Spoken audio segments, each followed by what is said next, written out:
Why did silence feel heavier than noise that morning? Camp Bravo wasn't used to silence. Usually by dawn, you could hear the rhythmic thud of boots on gravel, the metallic clang of rifles being checked, the laughter that came with soldiers trying to survive another day of repetition. But today, the laughter was different, louder, sharper, echoing through the corridors like nervous energy searching for a release. Word had spread fast, faster than orders ever did. Their new commanding officer was arriving, and nobody, not even the senior staff, knew exactly who it would be. For months, Camp Bravo had been a base in limbo. Temporary leadership, half-hearted drills, the kind of discipline that existed more on paper than on the ground. Soldiers slept through alarms. Reports went unsigned. Even the training field looked tired, its white lines fatting under a sun that seemed to judge them for their laziness. And yet somehow, this morning felt different. The air was tight with anticipation.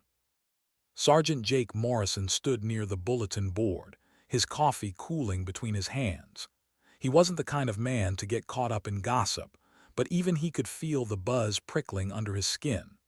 Around him, a circle of soldiers traded rumors like poker chips, each trying to outdo the other with what they'd heard.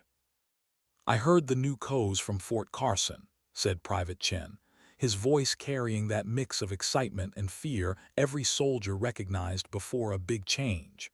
"Guy's a legend. Made a whole company do push-ups in the rain for 3 hours because someone dropped a candy wrapper on the ground." "That's nothing," interrupted Corporal Davis, leaning against the wall with his arms crossed, his tone smug with second-hand authority. "I heard he inspects your locker at 2 in the morning. You'll learn to sleep with your boots on." The group chuckled, but it wasn't real laughter. It was the kind that hides uncertainty. Jake smirked faintly, taking a slow sip of his now-cold coffee. They don't even know what they're afraid of yet, he thought. Camp Bravo had been sinking for months, running on fumes and habit. Maybe a little fear was exactly what it needed. But even he couldn't deny the curiosity crawling through the barracks that morning. By the time Master Sergeant Williams appeared, the crowd around the bulletin board had grown twice its size. Williams didn't waste time. His gravelly voice cut through the chatter like the crack of a whip. "All right, listen up. Co arrives at 1400 hours, he barked. "That gives you exactly 4 hours to make this place look like a military base instead of a summer camp." That got everyone moving, fast. In seconds, the casual murmurs turned into the controlled chaos of soldiers scrambling to redeem months of neglect. Boots pounded the dirt, equipment rattled, and the camp came alive, not from orders, but from survival instinct. Everyone knew first impressions could define months of their future. Jake and his roommate, Private Tommy Rodriguez, headed toward the motor pool, lugging buckets, rags, and enough cleaning solvent to polish a tank. Tommy was practically vibrating with nerves. "Man, I hope this new co appreciates this," he muttered, scrubbing at a Jeep hood. "You think he's really that tough?" Jake shrugged. "Probably somewhere between a tyrant and a saint. These stories always get twisted." "Yeah, but this isn't an inspection," Tommy said, his tone lowering. "This guy's gonna run our lives for the next 2 years. Every order, every mistake, every breath we take, it's all his now." Jake didn't answer. The truth was, Tommy was right. Command changed everything. And Camp Bravo had real command in a long time. As the hours passed, the base transformed. Dust disappeared from the vehicles, metal gleamed in the sun, uniforms sharpened, and for the first time in months, pride peeked through the fatigue. Still, Jake couldn't shake the feeling that they were preparing for something bigger than a change in leadership. It was more than formality. It was Judgment Day. By noon, soldiers gathered in the mess hall for a rushed meal, though most barely ate. Conversations were fragmented, full of speculation and half-believed stories. "I bet he shows up in one of those big black SUVs," said Private Martinez, poking at his scrambled eggs. "Tinted windows, no expression, all business." Or maybe a helicopter, another added. Come down like he's leading an invasion. Jake listened, but his thoughts were elsewhere. He'd been through this before, new officers, new systems, new slogans about efficiency and excellence. They came, made speeches, rearranged desks, then left when their paperwork cleared. But something about this felt different. At 13:55 hours, the camp froze. Every soldier who could find an excuse to be near the main entrance suddenly had one. Some checked the gate security, others inspected vehicles. But everyone had the same goal, to see the new co arrive. Jake stood near the admin building, clipboard in hand, pretending to review inventory. His eyes stayed on the road. And then he saw it. A black sedan approached the gate, dust rising behind it. Not an SUV, not a convoy, just one sleek, understated car, the kind of entrance that didn't need drama to command respect. It rolled to a stop, the engine idled for a second, then silence. The driver stepped out first, a young corporal, posture rigid, eyes ahead. He rounded the car and opened the rear door. Jake's gaze sharpened. A polished black boot touched the ground first, then another, perfectly pressed trousers, a clean, decorated uniform, the kind of precision that made you straighten your spine without realizing it. The murmurs began instantly. Jake took a step closer, squinting against the afternoon glare. The figure that emerged had the bearing of a career soldier, shoulders squared, movements deliberate, confidence radiating like heat. But something felt off. The hair, the face, the presence. It took a heartbeat too long for his brain to catch up. The commanding officer wasn't a man. Lieutenant Colonel Sarah Mitchell stepped into the sunlight. A wave of silence rippled across the base, an invisible shockwave that erased every word, every whisper, every laugh. Jake's hand froze around his clipboard. Around him, faces shifted, confusion, disbelief, curiosity. Nobody had expected this. Even Master Sergeant Williams, the man who'd seen it all, faltered for a half-second. Then training kicked in, and he snapped to attention. "Ma'am," he said, voice steady but tight, "welcome to Camp Bravo." Mitchell returned the salute with crisp precision. "Thank you, Master Sergeant. I'm looking forward to working with you and the soldiers under my command." Her voice carried, firm, even, but warm in a way that didn't soften authority. It wasn't the tone of someone seeking approval. It was the tone of someone who already had it.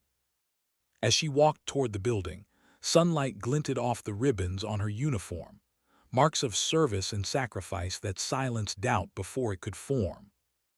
Jake watched her go, still processing what he'd seen. "She's the co," Tommy whispered beside him, his eyes wide. Jake nodded slowly. "Yeah, and I think we just met the storm that's gonna change this place."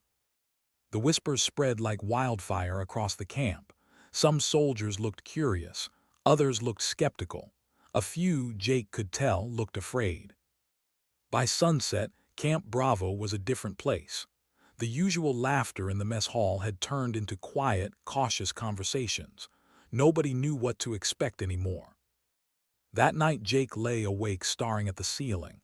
He tried to imagine what kind of leader she'd be: strict, distant, understanding.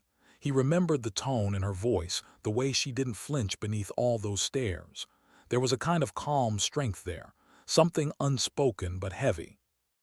Outside, the wind swept through the barracks, carrying whispers from room to room. "She served in Afghanistan. 3 deployments, I heard. Rumor is, she rebuilt a failing unit from scratch." Jake turned on his side, eyes heavy but mind racing. Whatever the truth was, one thing was certain: Camp Bravo's days of complacency were over. When dawn came, he wasn't the only one awake early. The whole base seemed to rise before the sun. Boots polished to perfection, beds made with surgical precision, uniforms stiff as armor. At breakfast, the usual chatter was gone. Even the smell of coffee felt sharper, cleaner. Soldiers ate in silence, eyes darting toward the door every few seconds. Private Martinez leaned across the table. You hear what she did this morning? She was in the gym before dawn, PT gear, full workout, didn't skip a rep. Jake raised a brow. You saw her? No, Martinez said. Corporal Davis did. Said she nodded at him like it was the most normal thing in the world. Jake almost smiled. That alone told him more about her than any rumor could. When the intercom crackled to life at 800, every fork stopped midair. All personnel, report to the main parade ground at 900 hours. Lieutenant Colonel Mitchell will address the base. It felt like the air itself held its breath. An hour later, Camp Bravo stood in perfect formation, rows of uniforms gleaming under the sun, every man and woman rigid, silent, and waiting. Jake stood in the front rank, heart steady but mind alert. He watched as she crossed the field toward the platform, movements crisp, deliberate. She didn't need to demand silence. It followed her. "Good morning, soldiers," she began. Her voice carried clear across the parade ground. "I know my arrival yesterday may have been unexpected." A faint ripple of tension passed through the ranks. She didn't ignore it, she owned it. "Change is never easy," she continued, "but excellence never is." The words were simple, but they hit like artillery. Jake felt it, a spark of something he hadn't felt in a long time: pride. As she spoke, there was no arrogance, no bravado, just precision and conviction. She talked about standards, commitment, and accountability, about what it meant to wear the uniform, not as a privilege but as a promise.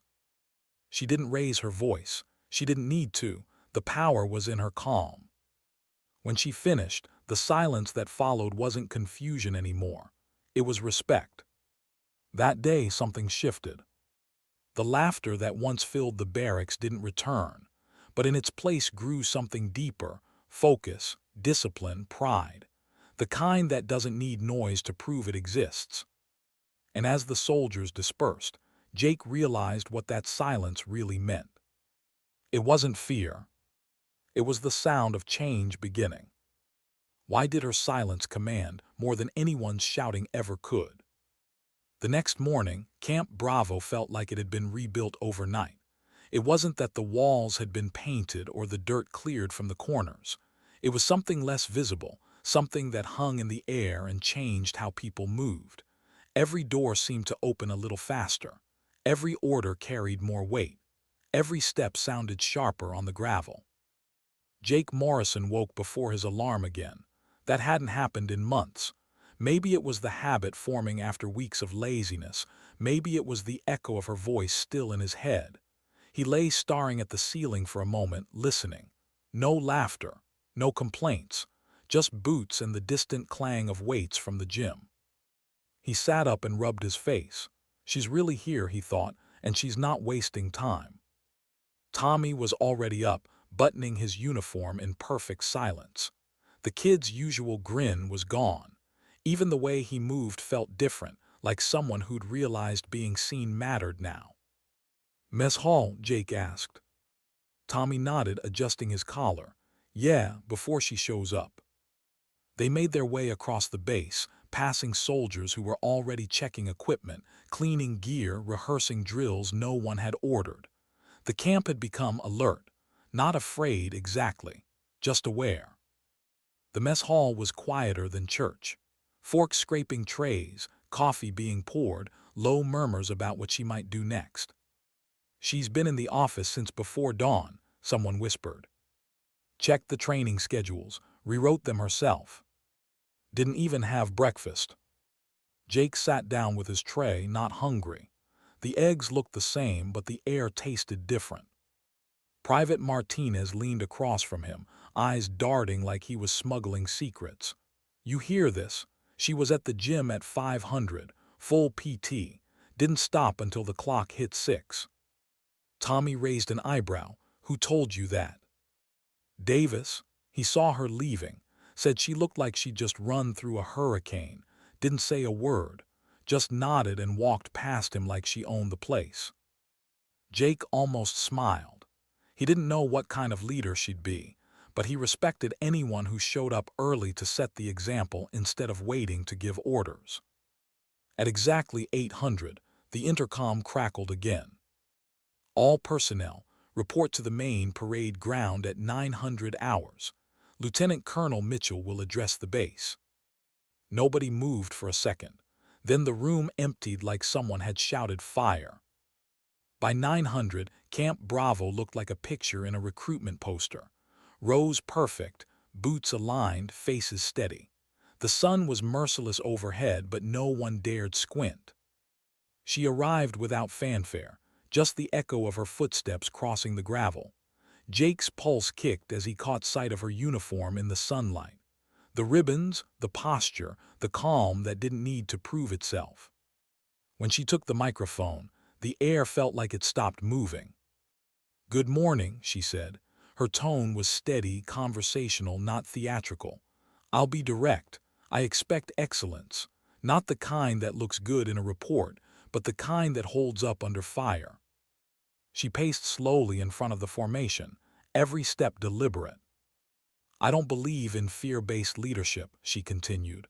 "Fear is temporary, discipline is permanent, respect is earned, and we're going to earn it together." Jake swallowed hard. She wasn't asking for loyalty, she was building it. She didn't sugarcoat the challenges ahead. Training would change, schedules would tighten, inspections would be real again. But it wasn't the rules that mattered, it was the reason behind them. "Every uniform here represents more than a name or a rank," she said. "It represents trust, the kind people forget we have to earn every single day. My job isn't to make you comfortable. It's to make sure you never fail the ones depending on you when it matters most." Her eyes scanned the crowd. They landed on no one in particular, and yet on everyone at once. "When you wear this uniform," she said quietly, "you owe it more than excuses." No one breathed. When she finished, she didn't wait for applause. She saluted, turned, and walked off the platform. For a moment, the entire formation stayed frozen. Then, one by one, soldiers exhaled like they'd been holding their breath for an hour. Back in the barracks, Tommy shook his head. "She's not what I expected." Jake nodded. "Yeah, she's better." That day marked the beginning of something Camp Bravo hadn't seen in years: real change. The next morning's physical training was the first sign. The soldiers arrived expecting the same routine: half-effort laps, loose formations, the usual shortcuts. But when they saw her waiting in PT gear, stopwatch in hand, standing at the front of the line, their stomachs dropped. No words, no preamble. She just blew the whistle and started running. And they followed. She didn't slow down once, didn't check the time, didn't look back. By the second mile, men twice her size were gasping. By the third, sweat blurred their vision. And by the fifth, something had shifted, not just exhaustion, but a strange kind of pride. When it ended, she didn't lecture them. She just said, "We'll do this again tomorrow, and every day after until it feels normal." Then she walked away. No threats, no promises, just consistency. That's when Jake understood her strategy. She was rebuilding them from the ground up, one standard at a time. By the end of the week, the base looked and felt like it belonged to a different world. Equipment checks ran with clockwork precision. Drills ran like choreography. Even the mess hall staff moved with a new rhythm. But not everyone was thrilled. "She's pushing too hard," someone muttered one night. "Can't keep this up forever. She's trying to prove something." Jake listened to it all but didn't join in. He'd seen the difference already, the way people stood taller, the way mistakes were fixed before they were found. Change hurt, but stagnation killed. He remembered her saying, "Fear is temporary, discipline is permanent." And for the first time in months, that made sense. A week later came the inspection. She did it herself. No warning, no excuses. She walked through the motor pool, barracks, training yards, every corner of Camp Bravo, like someone who already knew what she'd find. Her eyes caught every detail. "Why is this rifle uncleaned? Who signed this maintenance form? Why is this report dated 3 weeks late? Her tone wasn't cruel. It was steady, precise, inescapable. When she reached Jake's team, he felt his heart tighten. She picked up a radio, flicked it on, and frowned. Static. "This radio has a fault history, doesn't it?" she asked. "Yes, ma'am," Jake said. "We've been waiting for replacement parts for 6 months," she finished for him, checking the log, "and no one followed up." She didn't raise her voice. She just pulled out her phone, made a call, and within 5 minutes had expedited the replacement order. "From now on," she said, handing the radio back, "if equipment failure threatens readiness, you call me. We solve problems here. We don't live with them." Then she moved on. After she left, Jake exhaled, realizing he'd been holding his breath the entire time. That night word spread again, not gossip this time, but respect. People whispered about how she stayed late, worked through files until 2 a.m., walked the base alone, taking notes by flashlight.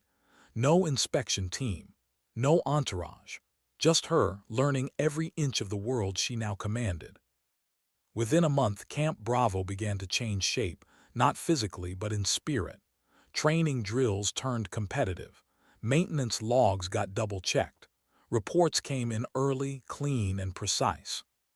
Jake found himself working harder than he had in years, and strangely, it didn't feel like punishment. It felt like purpose. One evening, after another long day, he found himself standing near the same gate where she'd first arrived. The air was quiet, golden with sunset. The hum of generators filled the silence. He thought about that first day, the surprise, the whispers, the disbelief. And now, the laughter that once filled the base was gone, but no one missed it. In its place was something quieter, steadier, pride. When the intercom buzzed that night, announcing an upcoming inspection from division headquarters, no one panicked. No one groaned. They just nodded. They were ready. 2 weeks later, the inspection team arrived. For the first time in Camp Bravo's history, everything worked. Every corner was spotless. Every soldier was prepared. The visiting officers walked through the base, taking notes, exchanging looks of surprise. By the end, Camp Bravo scored the highest rating it had received in 5 years. When the results were read aloud, the soldiers cheered, not loud but real. She didn't celebrate. She stood at the front, arms behind her back, and simply said, "Good, now we maintain it." Jake realized then she wasn't chasing perfection. She was normalizing it. That night, as the camp lights dimmed, Jake sat outside the barracks looking up at the stars. Somewhere across the compound, her office light was still on. She hadn't just changed the rules. She changed what they believed they were capable of. And the strangest part, she'd done it without raising her voice once. Sometimes power doesn't roar. Sometimes it simply shows up. Why did the air feel electric before a mission that wasn't even real combat? The announcement hit Camp Bravo like a storm warning. A 2-week joint exercise with 2 other units, designed to test every protocol, every habit, every ounce of discipline they'd rebuilt under Lieutenant Colonel Sarah Mitchell. Jake Morrison read the bulletin twice before it sank in.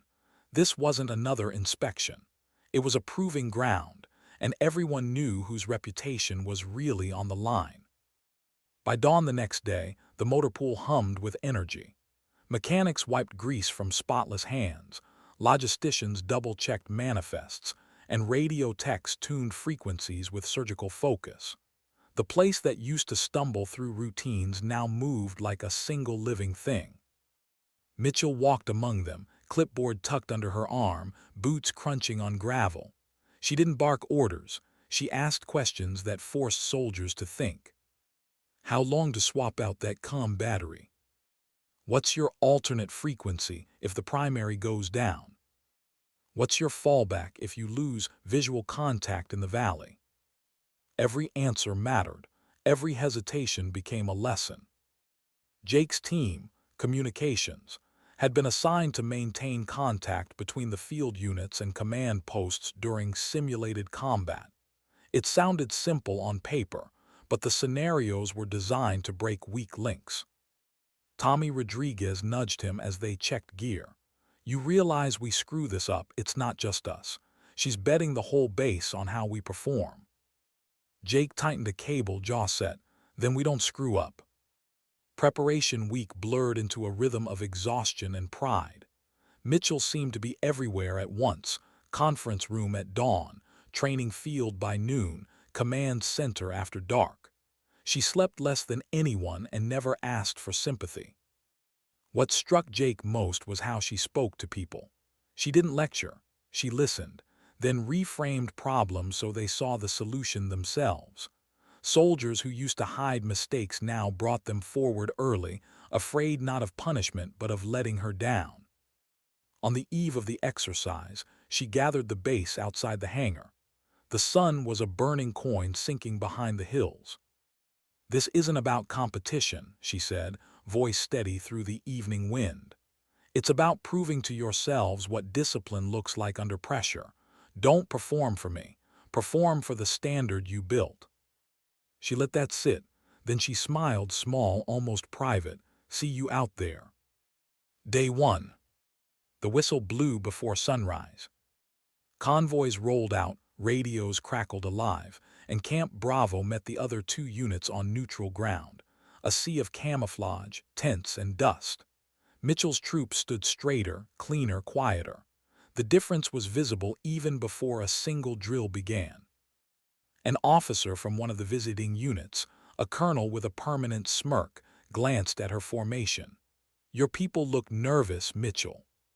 She returned the smile, polite and unreadable. They look ready.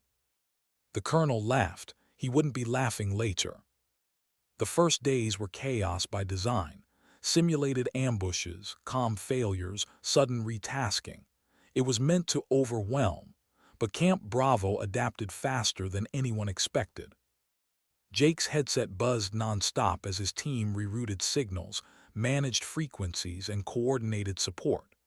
When a storm rolled in, real thunder drowned fake gunfire, and the lines went fuzzy. Old Camp Bravo would have panicked. Signal lost to Alpha 2, Tommy called out. Jake took a breath, switched to backup channel, boost gain 2 clicks, try again. Static hissed, then a voice broke through. Alpha 2, reading you clear. Mitchell's voice followed seconds later, calm amid the storm. Good recovery comms, keep it steady. No panic, no shouting, just control. That night, soaked and bone-tired, Jake found himself smiling for no reason. It felt good to win small battles again.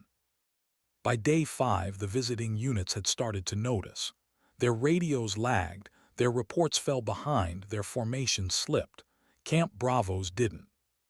Mitchell moved between sites in a mud-streaked Humvee, checking every team. She stopped at Jake's tent once, ducking under the flap, rain dripping off her cap. Status. Stable, Jake said. We've had 3 interference spikes but rerouted all channels. She studied the readout, nodded once. Good, keep redundant systems live. Don't assume calm means safe.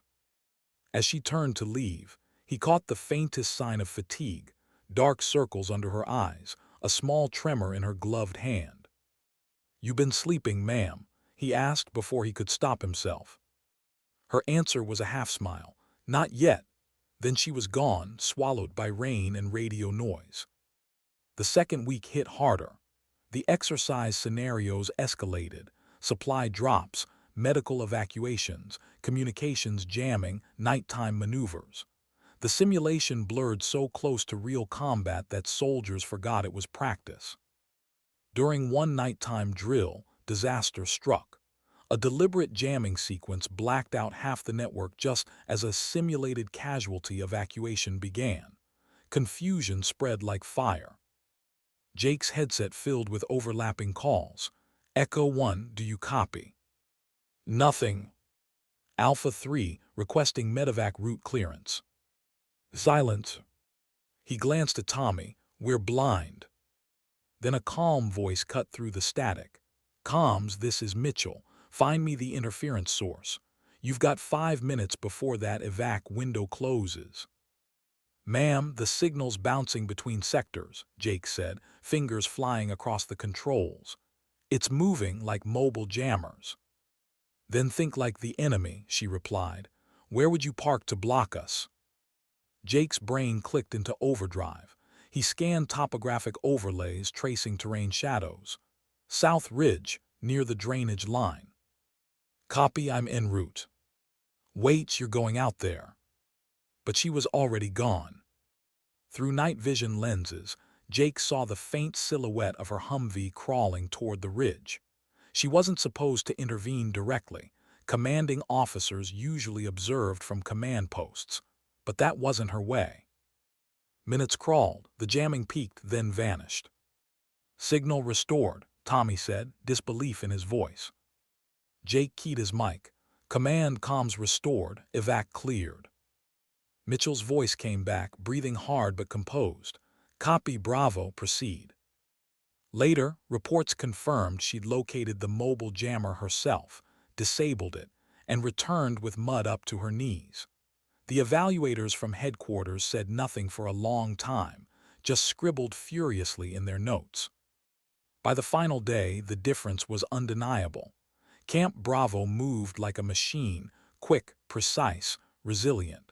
The other units had competent soldiers, but they lacked the cohesion that only real trust could build. When the evaluators announced preliminary scores, murmurs spread. Camp Bravo ranked first in every category: communications, readiness, adaptability, teamwork, the highest performance rating in the region. Mitchell listened without visible reaction, hands clasped behind her back. When the applause started, she waited for it to fade before speaking. "Good work," she said. "Now find what we missed and fix it." No victory speech, just the next step. That night, under a sky scrubbed clean by rain, the unit gathered around makeshift tables for debrief. No ceremony, no cameras, just soldiers and their co. Mitchell stood before them, her fatigue jacket unbuttoned at the collar, hair damp, eyes sharp despite the exhaustion. "3 months ago," she began, "this base was average. Average gets people killed. You changed that, not because I demanded it, but because you decided mediocrity wasn't who you are." Her gaze moved across the crowd, settling briefly on Jake and Tommy. "Leadership isn't shouting louder. It's setting the standard when no one's watching. You all did that." A long silence followed, broken only by the crackle of lanterns. Then she added softly, "Remember this feeling, the quiet after you've done something hard and done it right. That's pride, keep it. You'll need it for the real thing." She dismissed them with a salute. No one moved until she turned away. Later, Jake sat outside his tent, the cold seeping through his uniform. He watched her silhouette moving alone near the command vehicles, talking with evaluators. Even from a distance, her body language said it all: measured, confident, composed. Tommy dropped beside him, passing a canteen. "You think she ever relaxes?" Jake shook his head. "I think relaxing isn't part of her vocabulary." He took a sip, eyes still on her. "But whatever she's doing, it works." Across the camp, laughter rose, real this time, not the nervous kind. Soldiers shared stories of the drills, the chaos, the moments they'd nearly broken and pushed through anyway. For the first time in years, Camp Bravo wasn't the joke of the division. It was the model. Jake leaned back, letting the sound wash over him. Pride hummed low and steady inside his chest. Tomorrow they'd return to base, but something fundamental had shifted. They'd stopped being a collection of individuals chasing orders. They were a unit now, one heartbeat, one purpose. And it had started the moment she'd stepped out of that black sedan. When they got home, banners waited, commendations followed, reports glowed. But inside the barracks, the soldiers knew the real reward wasn't a medal or a score. It was what she'd built into them, an unspoken standard that wouldn't fade when the paperwork was done. Jake saw it in small moments. The way people double-checked gear without being told. The way even tired eyes lit up when they spoke about the next mission. He passed Mitchell once near the motor pool a week later. She was alone, reviewing maintenance logs, her uniform sleeves rolled up. "Ma'am," he said, pausing. She looked up. "Sergeant, I just wanted to say thank you for what you did out there."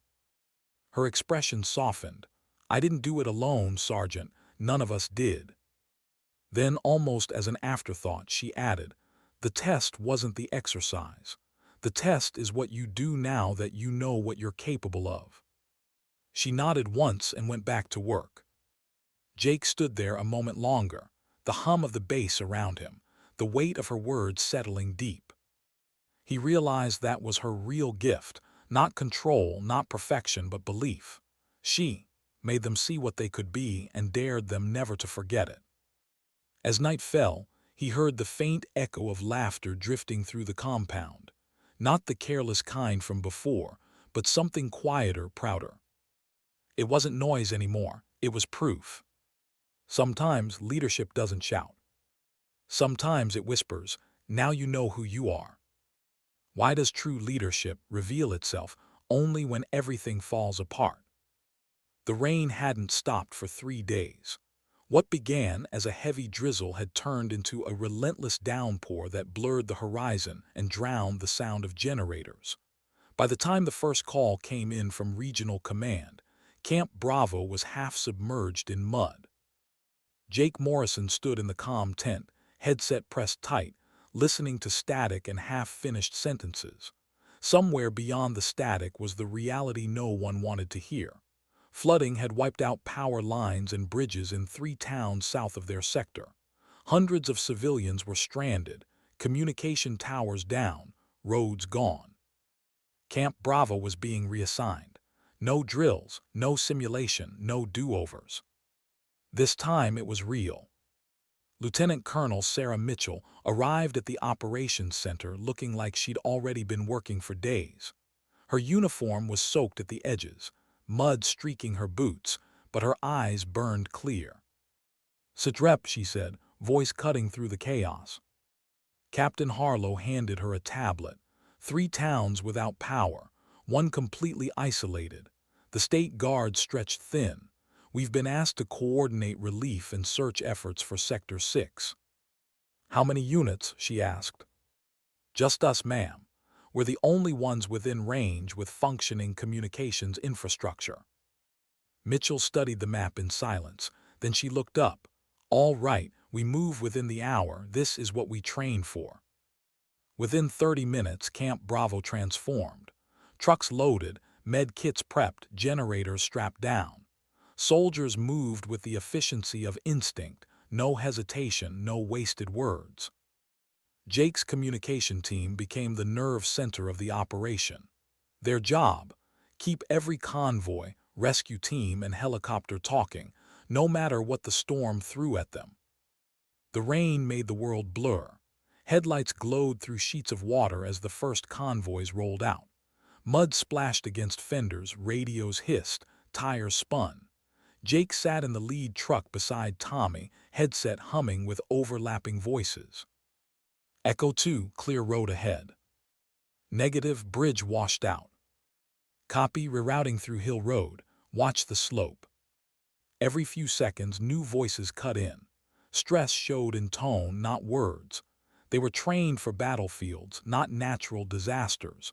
But this, Jake realized, required the same courage. When they reached the first town, the devastation hit like a gut punch. Houses half underwater, vehicles stranded, power lines down.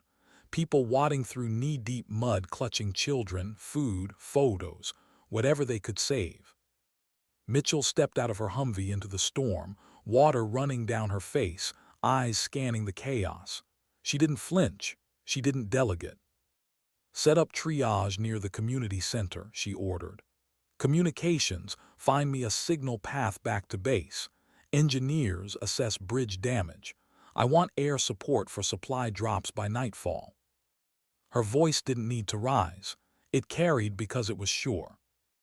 Jake watched her move between groups, directing medics, calming civilians, solving problems faster than anyone could bring them to her. She waded into the water herself when a truck got stuck, shoulder deep, helping push it free. By the second night, exhaustion set in. The rain hadn't stopped and sleep came in fragments, 10 minutes at a time on wet ground. But nobody complained, not with her still on her feet. In the comms van, Jake adjusted frequency dials, trying to fight interference from lightning strikes. The radio crackled. "Command, this is Bravo 4. We've lost contact with Rescue Team Delta. Last position near the river crossing." Jake's stomach tightened. That river had turned into a monster, fast, cold, unpredictable. He switched channels. "Delta, this is Bravo Command. Do you copy?" "Nothing." Delta, respond. Still nothing. Tommy leaned over, frowning. "That's Rodriguez's team." Jake's hands froze over the console. Rodriguez, the kid who always joked at breakfast, who said he'd never seen real action. Mitchell appeared at the doorway, rain pouring behind her. "Status." Jake shook his head. "No contact. Last ping 5 clicks west of the highway bridge. Terrain's unstable." She nodded once. "Get me coordinates."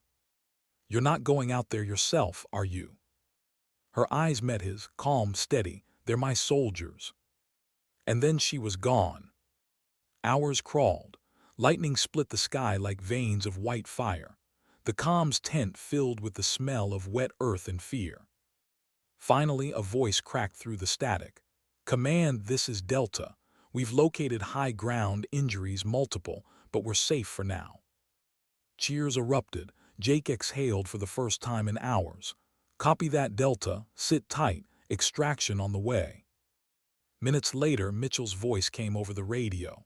"Bravo Command, this is actual. Team recovered. 2 injured, 1 hypothermic, all accounted for." Jake smiled, shaking his head. She'd gone into that storm herself, again. By the 4th day, the operation had turned into a rhythm of chaos and control. Convoys delivered food and supplies. Engineers built makeshift bridges. Medics ran triage stations in flooded schools. The civilians called her the Calm One.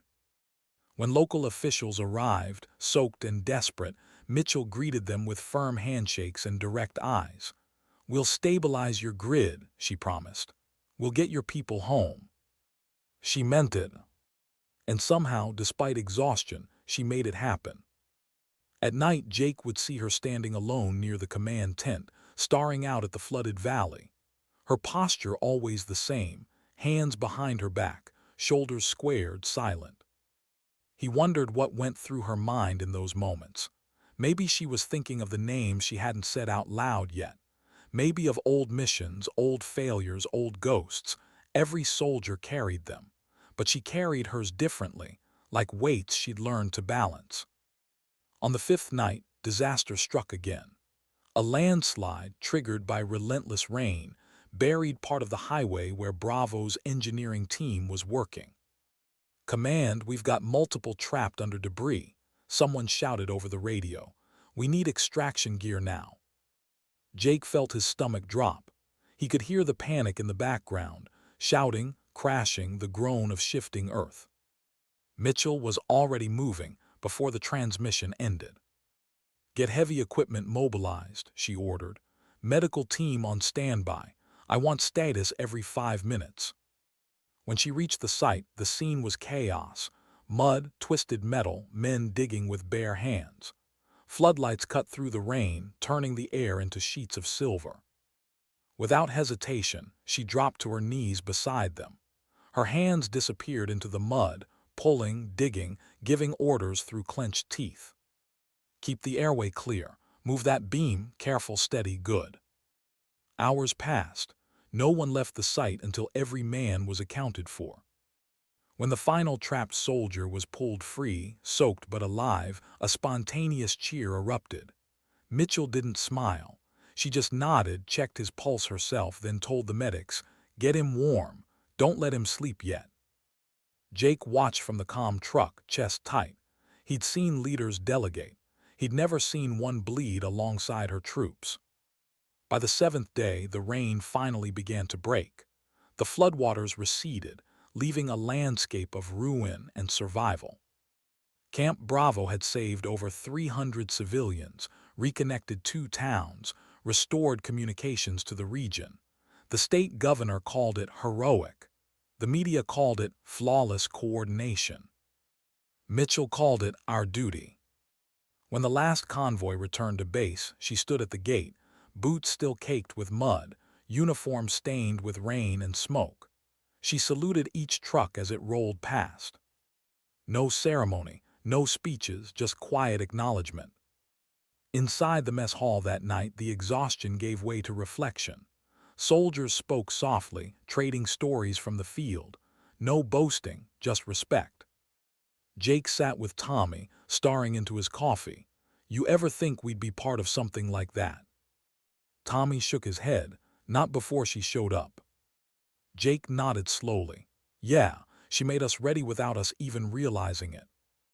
He looked toward the window, where her silhouette moved past the floodlights outside, checking on supplies even now. A few days later, Camp Bravo gathered for a formal debrief. The operations room was packed, the air heavy with pride and fatigue. Mitchell stood at the front, uniform pressed, hair neatly tied, but her voice was softer than usual. "When you train for war," she began, "you think the hardest battles are the ones with bullets and enemies you can see. But sometimes the hardest fights are against chaos itself, the kind you can't shoot or predict." She paused, letting the silence breathe. "This week you faced that, and you didn't break. You didn't wait for orders, you became the solution. That's leadership. That's what it means to wear this uniform." Her gaze swept across the room, lingering on faces streaked with fatigue and pride. "Remember this," she said. "When the world falls apart, people don't look for noise, they look for steadiness." A beat of silence.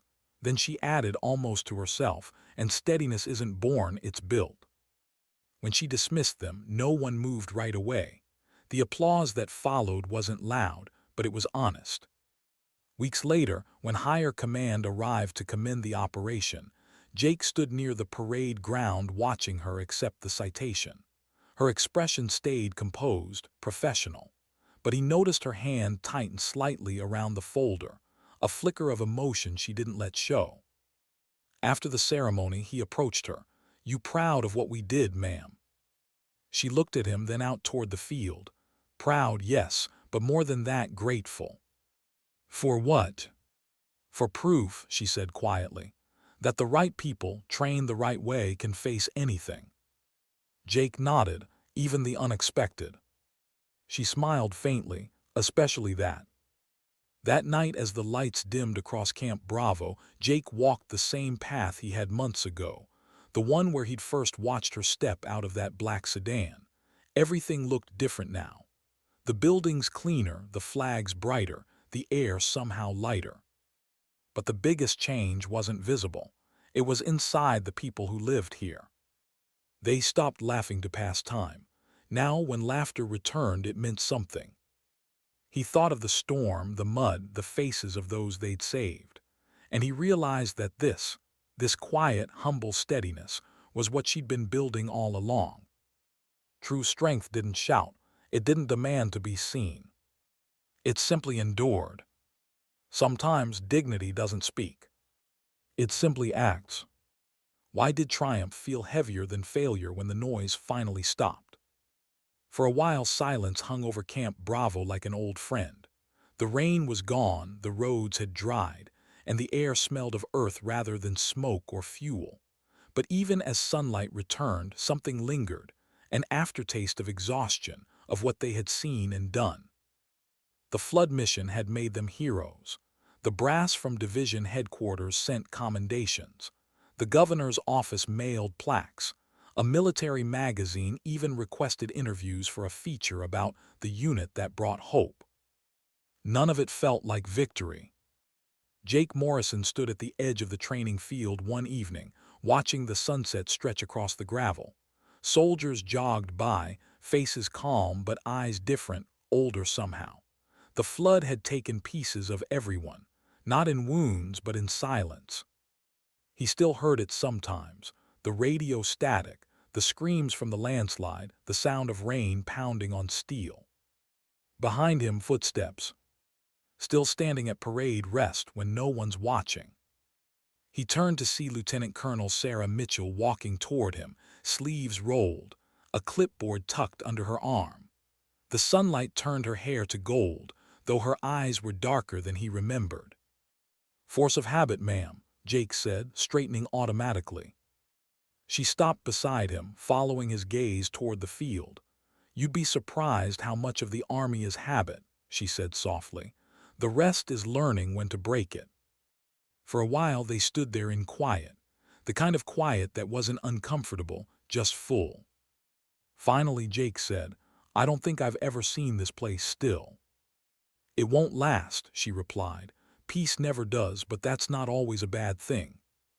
He looked at her. "You think we're ready for the next one?" She smiled faintly. "If you have to ask that, then yes, because the ones who doubt are the ones who stay sharp." 2 weeks later, the base was officially back to routine, but the word routine didn't mean what it used to. The soldiers moved differently now.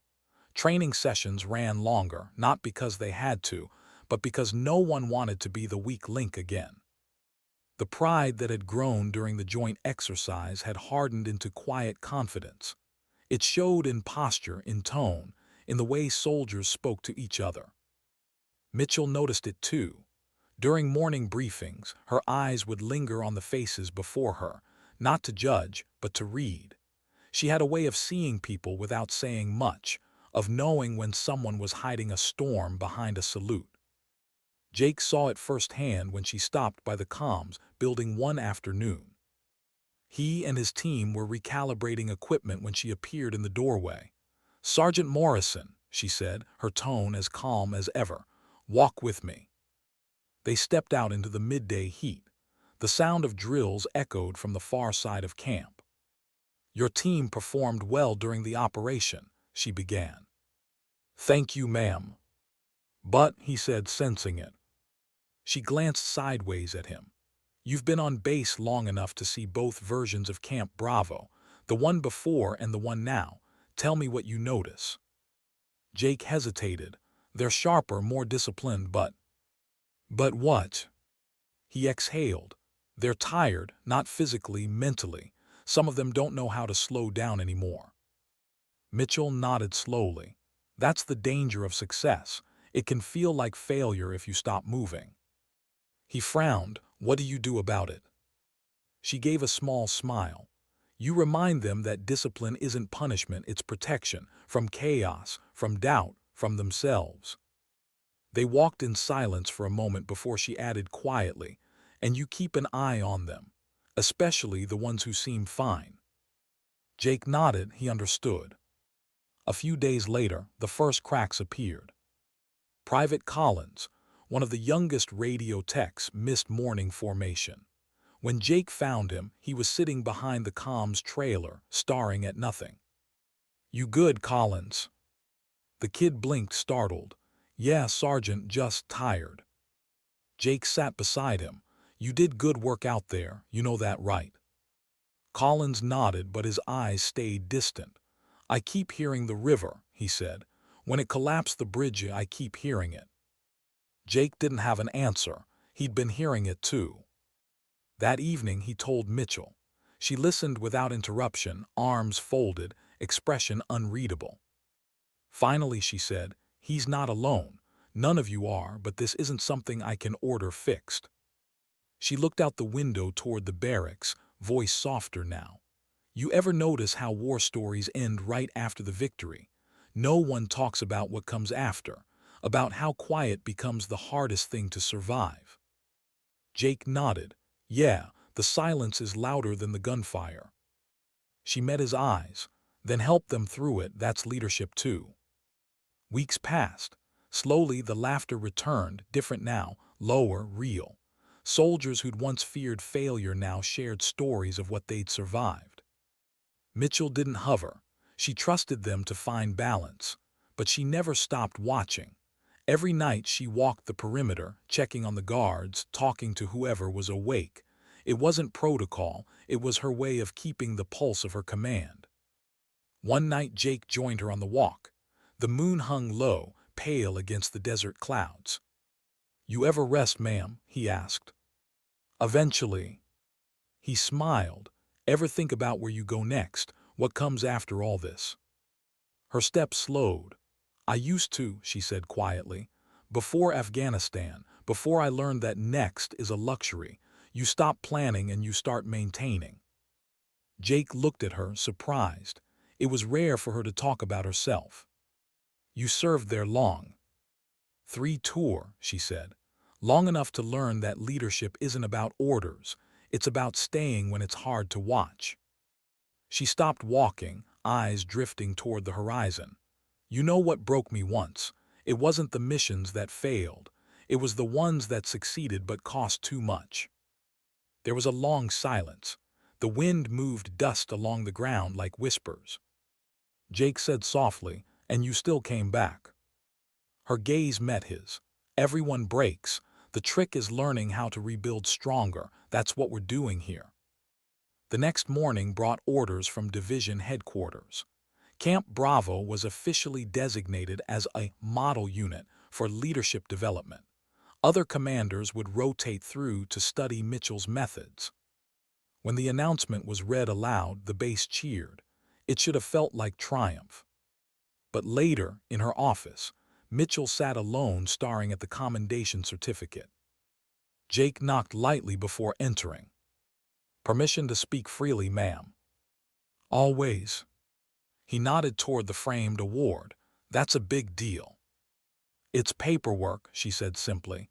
"It doesn't mean we stop improving." He hesitated. "You really believe that after everything?" Her eyes softened, a flicker of weariness breaking through. "Belief isn't the hard part, Sergeant. Consistency is." Then more quietly, "Success doesn't change people. It reveals who's willing to keep earning it." She set the frame aside. "Go make sure your radios still work after the rain. Complacency's contagious." Jake smiled. "Yes, ma'am." As he left, he realized she wasn't just teaching discipline. She was living it, constantly pushing herself past pride and into purpose. That evening, the base held a small gathering at sunset.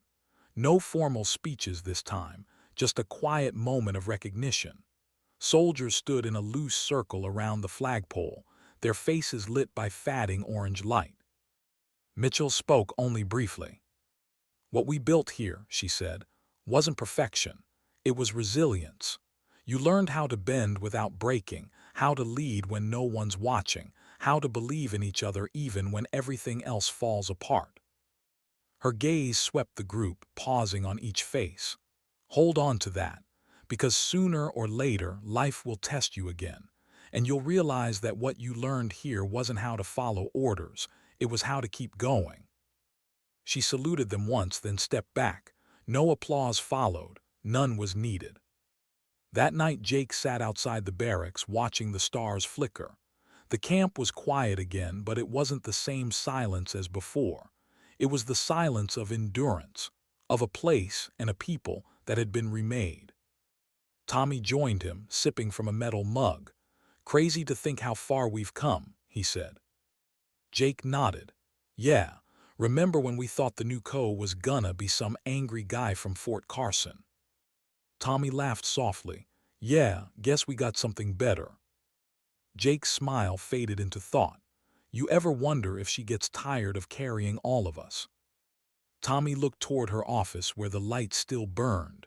"Probably, but she does it anyway. That's the part I'll never understand." Jake nodded slowly. "That's leadership." Inside her quarters, Mitchell sat alone at her desk. The room was neat, impersonal. A few photos on the shelf, none of family, only units she'd served with, faces half lost to time. She stared at the latest report glowing on her laptop screen. Camp Bravo, Operational Excellence, sustained. The words felt hollow. She closed the laptop and leaned back. Her reflection stared back from the window, tired, human. Outside, the camp lights shimmered in the distance, the hum of generators steady. She whispered, barely audible, "They don't need me forever, that's the point." She smiled faintly at her own reflection. Then, softly, just long enough to remember what right looks like. Jake woke early the next morning to a sound he hadn't heard in months: laughter. Real, unguarded laughter. Outside, soldiers were gathered near the motor pool, joking as they loaded gear for a new round of drills. The sound didn't break the silence anymore, it completed it. He stood watching for a long time. The transformation was done. The base had gone from a place of uncertainty to one of pride, from laughter that mocked to laughter that meant peace. And in the distance, Mitchell walked the line, checking vehicles, stopping to talk to soldiers, not as their superior but as their standard. Jake realized something then. She hadn't just changed a base, she changed how they measured themselves. Because true command doesn't need to be seen. It only needs to leave something standing behind. Sometimes the strongest voice isn't the one that orders, it's the one that reminds. And sometimes the loudest victory is the quiet that follows when no one doubts who they've become. Why did the quietest day of her career feel like a battlefield she couldn't escape? The storm had long passed, but something else, quieter, heavier, had settled over Camp Bravo. For weeks, things had run smoother than anyone could remember. Schedules clicked. Reports were flawless. Even the division commander's visit ended with words that made the entire base proud. "This unit sets the standard." But inside Lieutenant Colonel Sarah Mitchell's office, the air felt wrong. Jake Morrison stood outside her door, holding a stack of updated comms reports. Through the narrow glass pane, he saw her sitting still, too still. Normally, she worked like clockwork, always reading, writing, moving. But now, she was staring at her hands as if the answers she needed were written there. He hesitated, then knocked. "Come in," she said, her voice steady but softer than usual. Jake stepped inside. "Comms update, ma'am, weekly readiness logs." "Thank you." He set the papers down and turned to leave, but something in her expression stopped him. The faint tightness around her eyes wasn't fatigue, it was something deeper. "Everything all right, ma'am?" Mitchell's gaze lifted slowly. For a second her command mask slipped. "Fine, Sergeant, just logistics fatigue." But Jake didn't buy it. He'd served under her long enough to know that she only paused when something personal got through her armor. He hesitated, then said carefully, "You taught us not to mistake silence for strength." A flicker of amusement crossed her face. "I did say that, did I?" "Yes, ma'am. And it's starting to sound like you're not listening to your own briefings." For the first time in weeks, she smiled, a real one. "You're getting bold, Sergeant. Just following leadership by example." The smile faded, replaced by something quieter. "There's a call I've been putting off," she admitted after a moment. "Personal one." Jake nodded, unsure what to say. "It's from the Pentagon," she added. "Command rotation. They're offering me a reassignment." He blinked. "You're leaving." She looked away. "Not yet. They want me to take over a regional training command, desk work, policy, advising younger officers." Jake frowned. "That sounds like a promotion." "It is." "Then why do you sound like it's a sentence?" Her eyes met his again, clear and unflinching. "Because I didn't build this place to walk away from it." That night the rumor spread faster than she could contain it. By dawn, everyone knew the lieutenant colonel had been offered a higher post. No one dared ask her directly, but the whispers buzzed through the barracks, quiet and uneasy. "She's leaving." Why would she go now? Maybe they want her to fix somewhere else. Jake spent the morning in the motor pool trying to drown the noise in work, but his chest was tight. For months, they'd built everything around her example, her presence, her calm, her impossible standard. The idea of losing that felt like losing the compass itself. At 1400 hours, the base assembled for an unscheduled meeting. Mitchell stood on the parade ground, wind tugging at her uniform. Her expression was calm, composed, but her eyes held something unspoken. "I'll make this simple," she began. "Yes, I've received an offer for reassignment. No, I haven't accepted it yet." A low ripple moved through the ranks. She continued, "The Army doesn't ask if you're ready. It tells you where you're needed. That's the job. But before I make any decision, I want to say something." Her gaze moved across every face before her. "When I arrived here, Camp Bravo wasn't failing, it was forgotten. By command, by itself. You were all capable, but you'd stopped believing that mattered. You waited for someone to demand excellence instead of choosing it." She paused. "You don't need that anymore. You don't need me to stand here to make you proud of what you've built. You already are it." The silence that followed wasn't empty. It was respect, raw and real. When she dismissed them, no one left immediately. They stood still, unwilling to let the moment end. Later that night, Jake found her outside the admin building, watching the lights of the base flicker across the compound. "You told them the truth," he said quietly. She nodded. "They deserve that much." "Are you going to take the post?" "I don't know yet." He studied her profile, the hard edges softened by the glow from the floodlights. "You've earned it, ma'am." "Maybe, but what if leaving means undoing everything we've done here?" Jake shook his head. "It won't. You built it right. You built them right." She smiled faintly. "You really believe that?" "Yes, ma'am, because you taught us not to depend on you. You taught us to depend on the standard."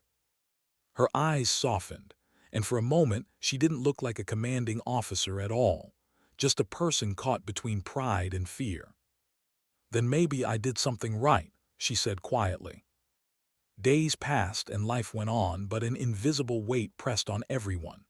Training continued, schedules held, but the laughter was dimmer, the focus sharper, as if everyone was trying to prove they could survive her absence before it was certain. Jake noticed it most during PT. She still led from the front, still ran every mile, but the rhythm was different. Less command, more reflection. One morning, after a particularly brutal session, she gathered the unit by the track. "Some of you think leadership is about holding on," she said, breathing hard but smiling. "It's not. It's about knowing when to let go and trusting that what you built will last." She turned her gaze toward Jake. "And sometimes it's about training the ones who will lead next." A week later, a convoy from Division Command arrived. Officers in pressed uniforms stepped out, carrying sealed folders and words full of ceremony. Jake watched from the sidelines as Mitchell greeted them. Her composure never broke, but something in the air shifted, a tension, a quiet goodbye that no one was ready for. When the meeting ended, she walked across the parade ground alone. Jake caught up to her near the motor pool. "Is it official?" he asked. She exhaled slowly. "Yes, I report in 30 days." He wanted to say something, anything, but the words refused to come. She noticed, "Say it, Sergeant." He stopped, then started again. "I'm just not sure how this place runs without you." Mitchell's expression softened. "Then I didn't do my job right, did I?" He shook his head. "You did, that's why it's going to hurt." For the first time she looked away. Good, then it meant something. As her departure drew closer, the base changed again. Not in function, but in feeling.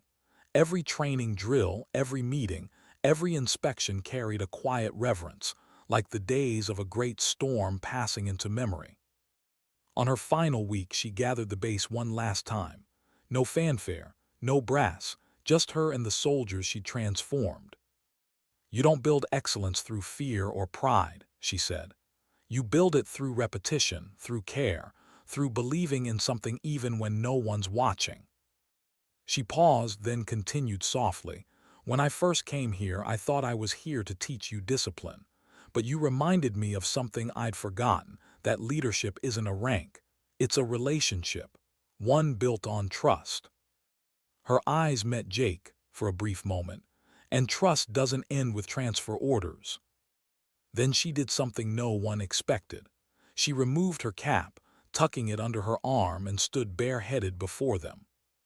"I've led many units," she said, "but none that changed me quite like this one. You didn't just become better soldiers, you became better people, and that means more than any report or promotion." Her voice wavered just slightly at the end, but she didn't hide it. "Camp Bravo doesn't need me anymore. That's the best kind of goodbye there is." She saluted, held it for a long moment, then turned away. The next morning, the black sedan returned, the same one from her first day. This time, the entire base stood at attention, not out of duty, but out of gratitude.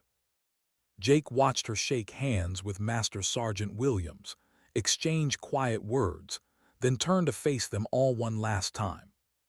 "Carry it forward," she said simply. No speech, no ceremony, just those 3 words. As the car pulled away, the silence that followed wasn't the same as the one that had greeted her months ago. That silence had been doubt. This one was respect. Jake stood there until the car disappeared beyond the gates.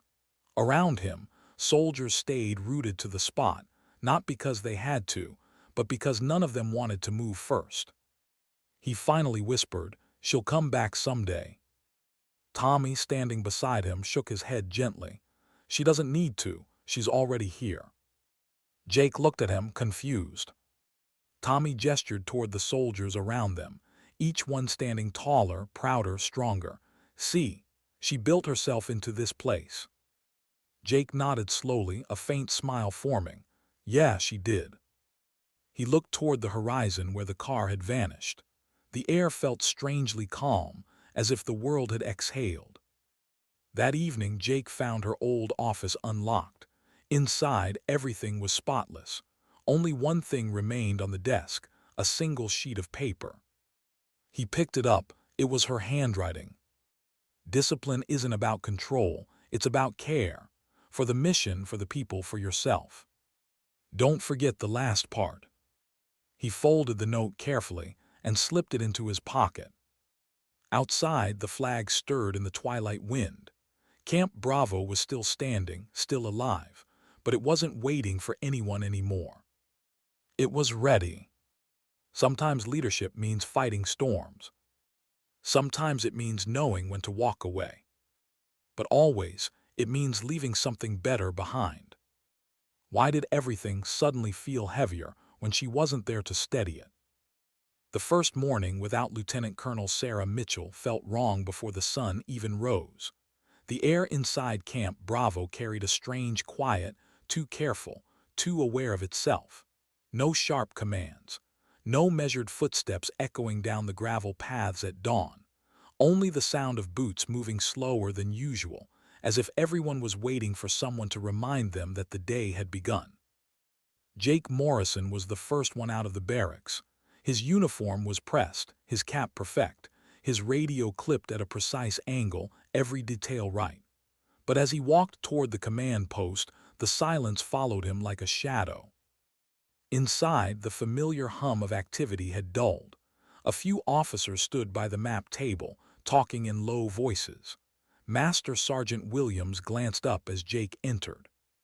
"She's gone," Williams said, more statement than news. Jake nodded. "Yeah, I saw the car leave." Williams exhaled, rubbing his temple. "Division says her replacement's arriving next month. That leaves us 4 weeks to keep things steady."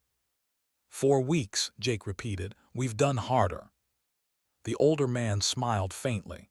"Maybe, but Mitchell made it look easy. That's different." Jake didn't disagree. At 700 hours, the morning briefing felt emptier.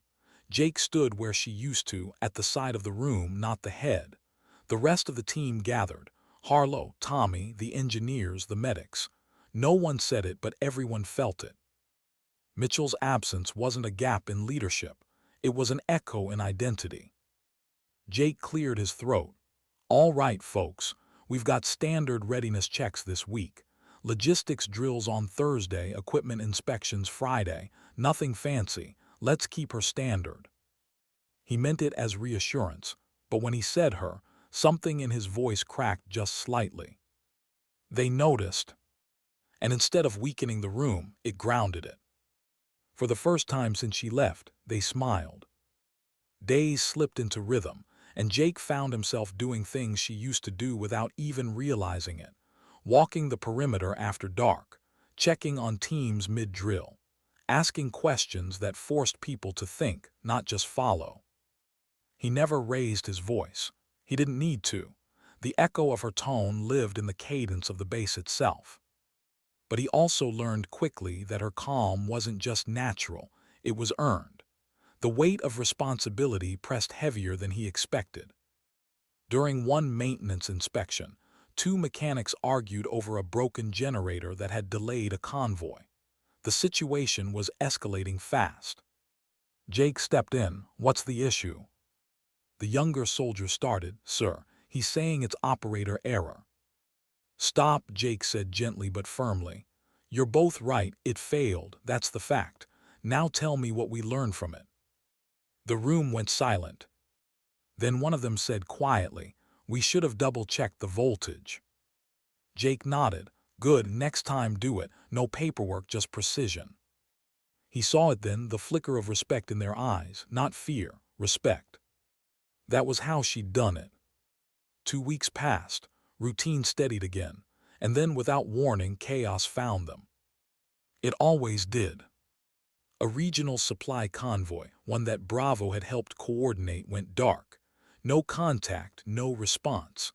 Last known location, the mountain pass north of the valley where radio signals often died. At first, command thought it was technical, but then reports came in, an overturned vehicle, missing personnel, bad weather closing in. Jake stared at the map. It was too familiar. The same valley where the joint exercise months ago had tested every nerve they had. Only this time, there was no Colonel Mitchell to step into the storm. Williams turned to him. "You're acting operations lead. What's the call, Sergeant?" The words hit like a bullet. Jake didn't move, didn't speak. For a second he heard her voice in his head. "Don't freeze when it counts. Think, then move." He drew a breath. "We go." Within an hour, 3 trucks were packed and rolling north. Jake sat in the lead vehicle, headset humming, rain streaking the windshield. The road climbed fast, the terrain rougher by the mile. Tommy rode shotgun, chewing gum like he always did when nervous. "Feels like deja vu, huh?" Jake smirked faintly. "Let's hope not that kind." As they approached the ridge, the signal faded. Static swallowed the airwaves. "Comms down," Tommy muttered. Jake switched frequencies. "Nothing." He turned to the driver. "Keep going. We'll reestablish line of sight soon." The road narrowed, mud slick under the tires. Lightning cracked in the distance. And then they saw it. One of the convoy trucks overturned against the embankment, smoke curling from the engine.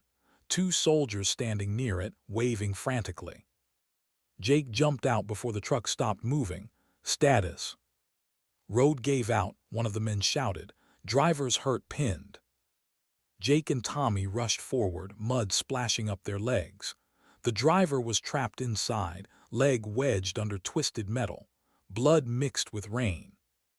"Hang on," Jake said, grabbing the crowbar from his kit. "We've got you." The soldier groaned, eyes unfocused. "We lost the signal, thought no one was coming." Jake braced the bar, gritting his teeth. "We always come." It took nearly an hour to free him. By the time they did, the rain had turned to cold mist. The medics stabilized the injured driver, loading him into the back of their vehicle. As the team regrouped, Jake stood staring down the valley. The radio crackled faintly, just enough to hear base command cutting through static. "Bravo command to field unit, status update." Jake lifted the mic. "Convoy recovered, 1 injured, all accounted for, heading back." A pause, then, "Copy Bravo, good work." He lowered the mic slowly. "Good work," that was what Mitchell would have said too. They made it back just before midnight. The base lights glowed through the fog like quiet beacons. Exhausted, mud-caked, and soaked, the team gathered at the motor pool. Williams clapped Jake on the shoulder. "You handled that like a co." Jake gave a tired half-smile. "I just did what she would have done." Williams shook his head. "No, you did what you needed to do. There's a difference." That line stuck with him all night. He showered, changed, and sat on his bunk staring at the note Mitchell had left, the one about discipline and care. He kept it folded in his chest pocket wherever he went. He unfolded it now, reading it again under the dim light. "Don't forget the last part." For the first time, he understood what she meant. Care wasn't weakness, it was the courage to stay human while being in charge of others' lives. The next morning, the unit assembled for debrief. Jake stood at the front of the room, clean uniform, calm face, heart still pounding. He told the story simply, what went wrong, how they reacted, what they learned. No bravado, no exaggeration, just truth. At the end, he paused. "She taught us that control isn't power, it's calm. And calm isn't the absence of fear, it's the choice to keep moving despite it." He looked at every face before him. "Yesterday, you all proved that, so don't ever say Mitchell would have done it better. She built us so we do it right." The room was silent. Then William stood, saluted. One by one, the others followed. Jake didn't ask for it, he didn't expect it, but it felt right. That night, a letter arrived at the base. Handwritten, postmarked from Fort Hood. The handwriting was unmistakable. Jake opened it at his desk. "To the soldiers of Camp Bravo. I hear you've kept the standard alive. I'm not surprised. You were never mine to keep. You belong to the work, to the mission, to each other. I'll tell you something no one told me early enough. Leadership doesn't transfer through rank. It echoes through example. You're the echo now. Keep it steady. As Mitchell." Jake folded the letter carefully, the words searing into memory. Outside, the night was quiet again, but this time it didn't feel empty. It felt full, alive with something invisible but strong. The laughter returned to the mess hall that night, rising softly through the air. The same kind she'd once stopped, then rebuilt from nothing. Jake smiled to himself. Sometimes the best leaders don't leave replacements. They leave reflections. And sometimes legacy isn't carried in medals or titles, but in the way a team stands, even when its leader is gone. Why did the return of a familiar voice through static feel like the sound of home? It had been 6 months since Lieutenant Colonel Sarah Mitchell left Camp Bravo, 6 months since the black sedan rolled out of the gate, carrying away the quiet force that had rebuilt everything they were. In her absence, the base hadn't collapsed, it had evolved. The new commanding officer, Colonel Laird, was competent, efficient, and by the book. He ran drills precisely, enforced discipline sharply, and expected results without question. Nothing wrong with that, except it wasn't her. Jake Morrison had adjusted. He'd learned to stand taller on his own, to carry weight without looking for her approval. But some nights, when the wind moved across the gravel just right, he still half expected to hear her voice cut through the static. "Bravo Command, status update." It never came. Until one night it did. It was late, past 2300 hours. Most of the base was asleep, except for the skeleton crew in the comms tower.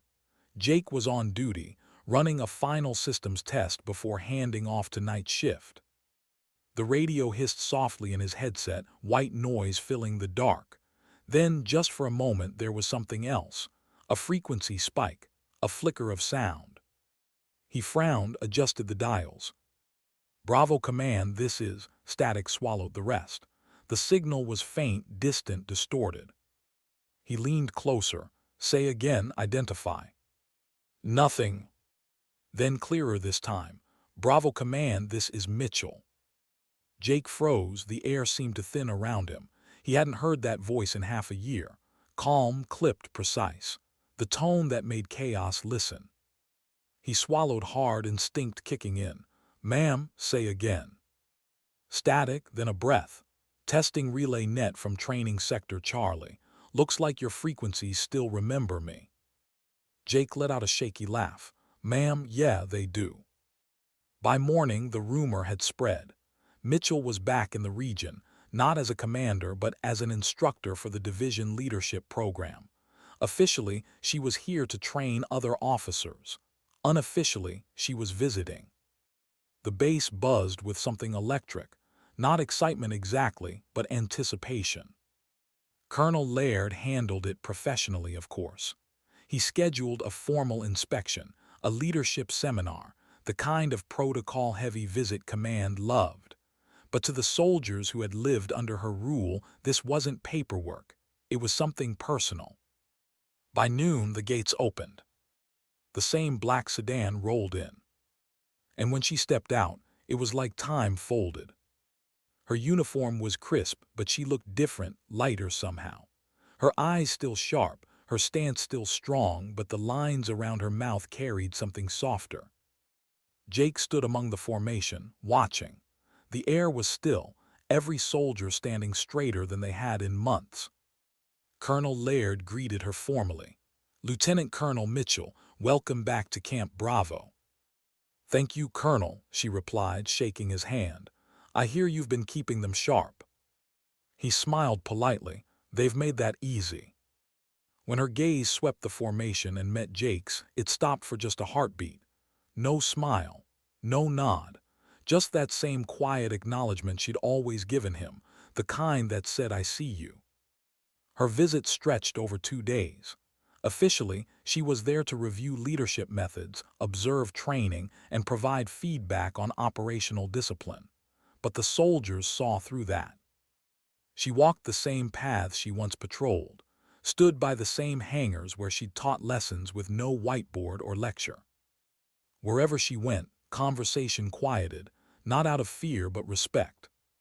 In the mess hall, she ate with the troops, talking less about procedures and more about purpose. When someone asked what her new job was like, she smiled slightly.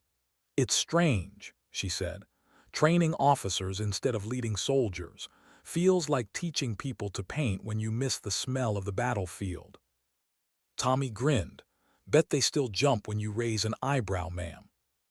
A ripple of laughter followed. Even she chuckled, maybe a little.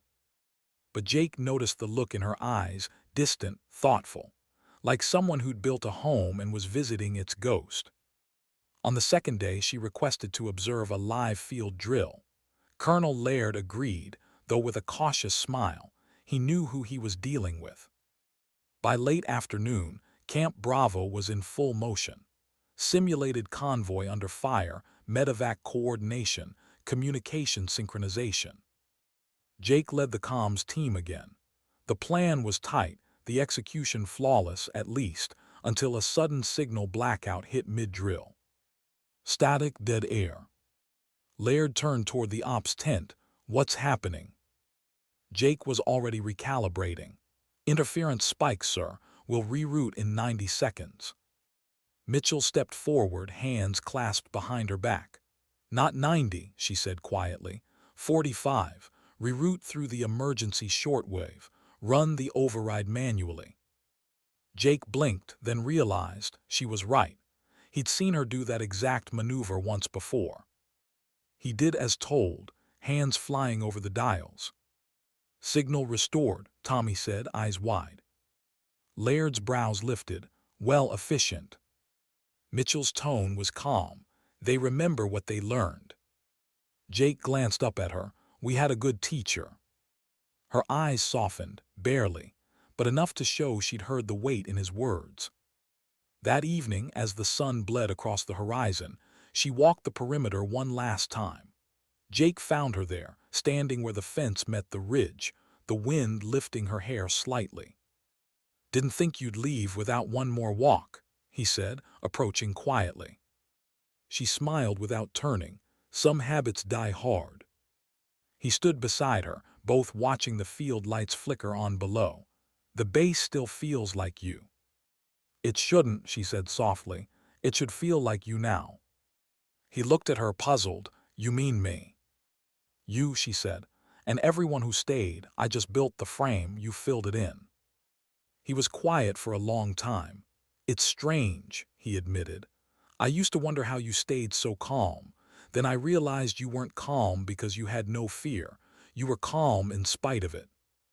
Her gaze shifted to him. Then you've learned the only lesson that matters. She looked back at the fading light. Fear doesn't make you weak. It reminds you that what you're doing matters. Jake nodded slowly. You ever miss it? Command. Her answer came after a pause.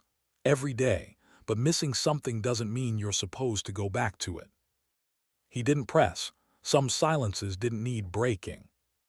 Later that night, the soldiers gathered one last time. No formal send-off this time, just a quiet gathering near the mess hall, lanterns glowing soft gold. She stood at the center, surrounded by faces that had once doubted, then believed. I came here to inspect a base, she said.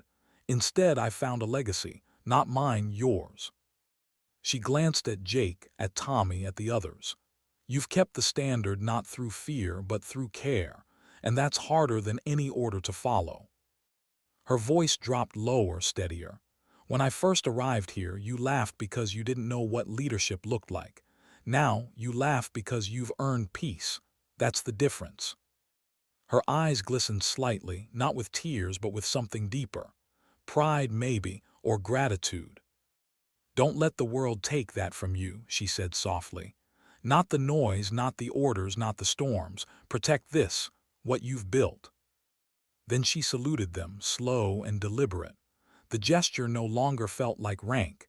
It felt like respect. No one spoke after she left. The silence that remained was full, alive with memory. Weeks later, a package arrived at Camp Bravo. Inside was a framed photograph, taken years ago, back when Mitchell first arrived. The whole unit stood together, uniforms muddy, faces tired but bright.